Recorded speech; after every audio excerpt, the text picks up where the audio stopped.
تبدا ولا يلا روح. طيب اول شيء عندنا البوزيشن يكون سيتد، يفضل انه يكون يفضل انه يكون سيتد الا اذا كان عنده مشكله في الظهر ولا شيء يغير. اول شيء عندنا النورمال والاب نورمال. النورمال عندنا هي 3 انواع: فيسكرال، فيزيكولر، برونكيال، برونكو فيزيكولر.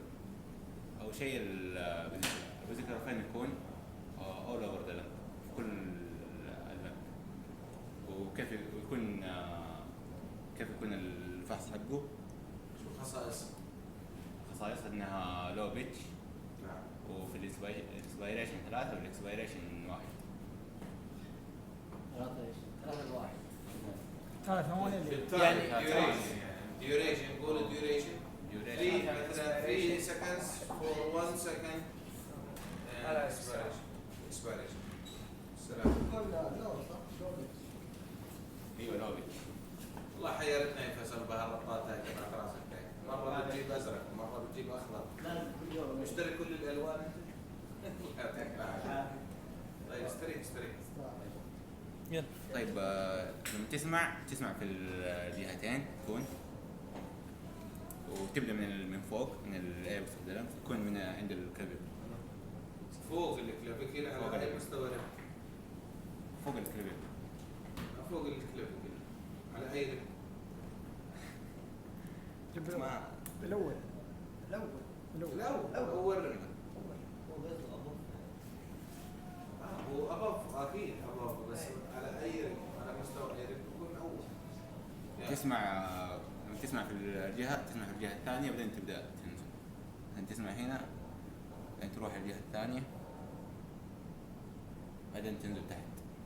خليه ياخذ ديب. تسمع في الجهتين. صح، لازم ياخذ ديب بريث، ياخذ ديب بريث من فمه.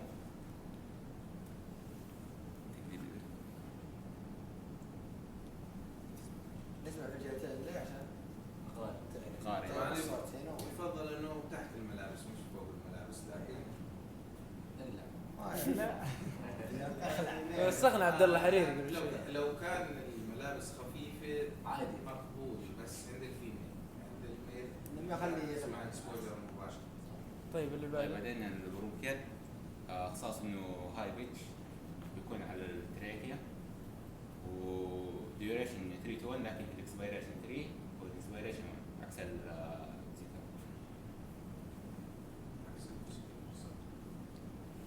تسمع من هنا تبدا تقول له خذ دي بريث، بعدين تنزل. لما تنزل هنا يكون في الاسترنم، فتروح يمين شويه او يسار تبدا تسمع.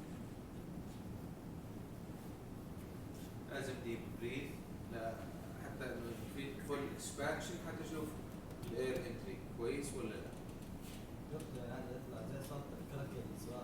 لسه الحين جيب هذه النورمال. اللي هي مش منطقه الكاركتر هذه مين عشان يكون اساس. بعدين عندنا نعم هذا كله نورمال. البرونكو يعني اثناء سماعي للنورمال بريث ساوند بشيك اذا في اب نورمال ادفنتيشوس ساوند، يعني مصاحب، صوت مصاحب. صوت مصاحب لا الصوت normal الطبيعي. اللي موجود، مثل ويجز، مثل رونكاي، مثل سترايدر، مثل ويزنج. سنورينج، كراكلز. طيب بعدين عندنا البرونكو زي كذا يكون ميديوم بيتش، ديوريشن يكون اكسبيريشن زي بعض 1 to 1 يعني 1 بغض النظر على الكونديشن. مثلا اذا كان 2 seconds ف 2 seconds for inspiration 2 seconds for expiration، الريشيو قسمهن على بعض 1 to 1. والمكان يكون في الميجا برونكاي عند الكرينيا اللي هو الانقسامي، يكون هو على كرينيا. يكون هو على السيفن فيرتو من قدام. هذا من ورا يكون في الابر رايت بوزيتيف، وبين السكاب كمان posterior upper right lung، posterior خلف، upper right lung اللي هو اللوب المقصود فيه. طيب الحين نبغى دكتور، لازم محتاج اسوي الثلاثه كلها ولا ممكن؟ لازم اسمع 3 اصوات. كامل هذا النورمال. ما اكتفي الحين- بواحد. الحين. هو النورمال لا، مش كافي واحد. في كمان اللي هو التريكيا اللي هو نفسه البرونكيال يعني حط اللي هو ميلي على التريكيا. يمكن تلاقي بالريفرنسز انه 4 ساوندز نورمال ماشي، بس الان التريكيال هي ميلي فور برونكيال كاركترستيك نفس الشيء. يعني دكتور لازم نسمعها لازم كامل الاصوات ثلاثه، لانه في بعض الديزيزز المشكله في الفيزيكولار. يختفي في بعض مثلا بجوز يكون مثلا في ويزس مع على الفيزيكولار، هذا ابنورمال. يمكن يكون مع البرونكيال مع مثلا برونكاي او سنور، واضح؟ لازم تسمع لي ثلاثه، لازم هذول كاركترستيك فور اول نورمال بيشنت انه يكون معاه ثلاثه. معهوش الثلاثه اكيد يجوز تسمع مثلا في اللور ايرواي اوبستراكشن تسمع كل الفيزيكولار والبرونكيال تسمع، او عفوا البرونكيال والتريكيال تسمع، لكن ما تسمع الفيزيكولار. مش اير انتري لا، مش طبيعي، معناته لازم اشيك عليها الثلاثه. www.easy.com.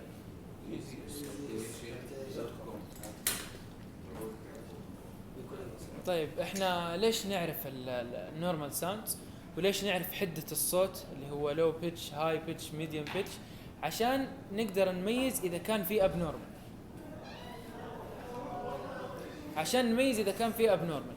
اذا كان احنا عرفنا انه البرونكيال هاي بيتش مو معناته انه الصوت عالي، لا، انه حدة الصوت عالية. فلما يكون انه الصوت هنا حدته مو عالية نعرف انه في مشكلة معينة. مهما كانت المشكلة، في اوبستراكشن، في لارنجيال اديما مسوي. ايوه. طيب الان نبغى نعرف ايش الابنورمال بريث ساوند. تنقسم الى قسمين رئيسيين، كونتينيوس وديسكونتينيوس. طيب الديسكونتينيوس ايش انواعها؟ الكراكلز، فاين كراكلز وكورس كراكلز. طيب الفاين كراكلز اللي هي تكون هاي بيتش ساوندز. لا العكس، ما هي ويت، دراي هاي بيتش ساوندز تسمع في البيس اوف ذا لانجز، تدل على سي او بي دي او نيومونيا. تمام. الكورس كراكلز هي lower pitch than fine crackles، يعني اقل حده في الصوت لانه فيه سوائل ويت، طبعا تعتبر ما هي دراي. يعني حجم الفلويد اللي موجود في الكورس كراكلز اكثر من الفاين. واضح؟ عشان كده لما يمر الهواء منطقه فيها فلويدز، تو ماتش فلويدز، بيجي صوته راح الحديه تقل شوي، لو بيتش. واضح؟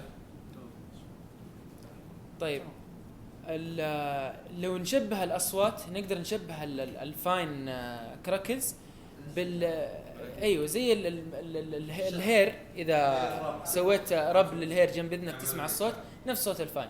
الكورس كراكلز معروف المثال، ايوه زي ايش؟ زي صوت ايوه.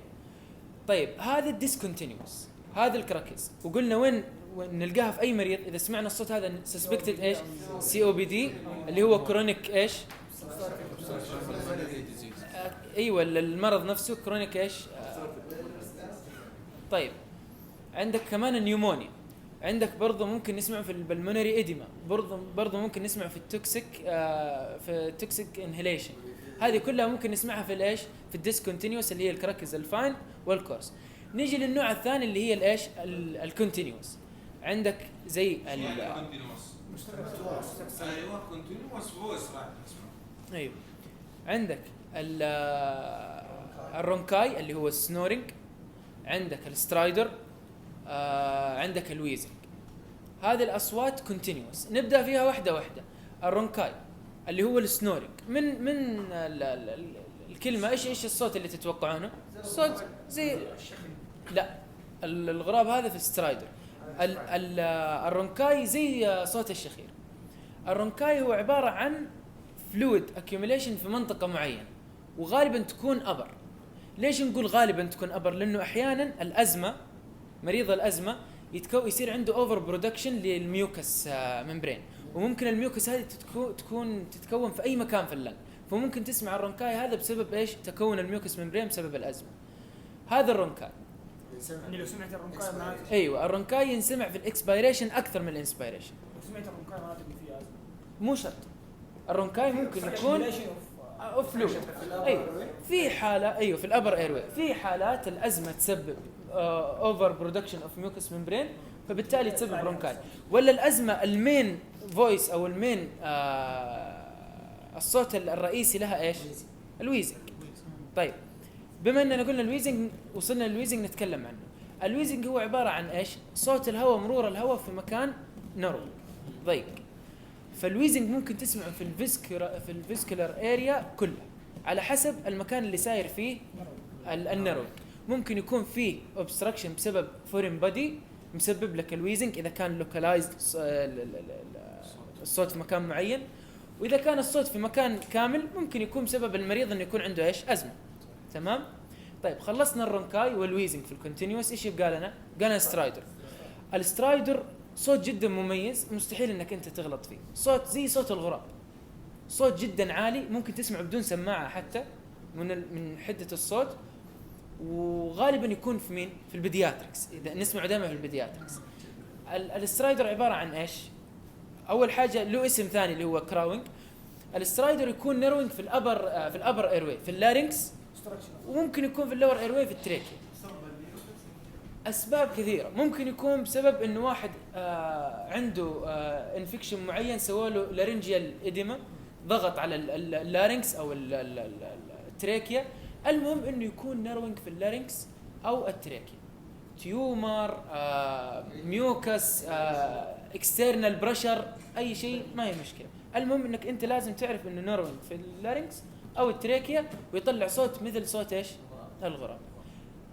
في صوت كمان اللي هو البلورال فريكشن رب. البلورال فريكشن رب هو صوت يكون موجود في الانسبيريشن والاكسبيريشن بالتساوي، وسببه ايش؟ سببه احتكاك البلورال سبيس في بعضها بسبب انفكشن او انفلاميشن معين. هذا بس صوت عشان نعرف. طيب هذا كله احنا لو تتذكرون درسناه في البيشنت اسسمنت. والاصوات هذه ايش نبغى نضيف السنه هذه؟ نبغى نضيف تطبيق الامراض عليها. احنا ايش اخذنا؟ اخذنا الازمه، واخذنا السي او بي دي والنيومونيا، اللنج كانسر، البلمونري ايديما، البلمونري امبوليزم، الهايبر فنتيليشن، التوكسيك انهيليشن، هذه كلها سمعناها. طيب الازمه، يلا الازمه نسمع معاها اي صوت؟ الويز. طيب السي او بي دي واضحه الاولى اللي هي الكراكس، بس في اشياء كثيره ممكن تسمع فيها السي او بي دي. السي او بي دي هي عباره عن انفيزيما وكرونيك برونكايتس. ممكن تسمعها في الكراكلز فاين وكورس، ممكن تسمعها ويزنج، ممكن تسمعها رونكاي. هذه كلها ممكن تسمعها في السي او بي دي على حسب وضع البيشنت. اذا كان في فلويد اكيوميليشن، ما في عنده انفيزيما ولا كرونيك برونكايتس، هذه ممكن تسمعها. طيب النيومونيا ايش ممكن نسمع في النيومونيا؟ لا فاين كراكلز، الفاين كراكلز نسمعها في النيومونيا. طيب ايش البلمونري ايديما مثلا، ايش تتوقعون ممكن نسمع فيها بما انها ايديما واكيوميليشن اوف فلويد؟ كراكلز، مضبوط. ايش بقي لنا اشياء؟ الكانسر ممكن يكون في اي لوب في اللنج، في اي مكان في اللنج، ممكن يسوي اوفر جروث في اي مكان في اللنج تيشو.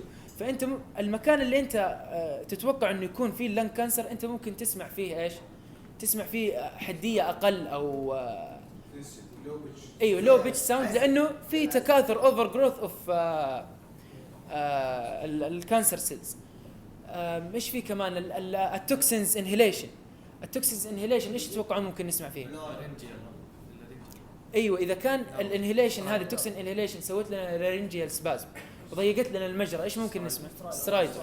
ممكن نسمع بسبب التوكسيك انهيليشن يصير في ويزنج في التنفس. ايش في كمان شيء ما تكلمنا عنه؟ البلورال فريكشن رب ما هو من ما ادري دكتور اذا كان في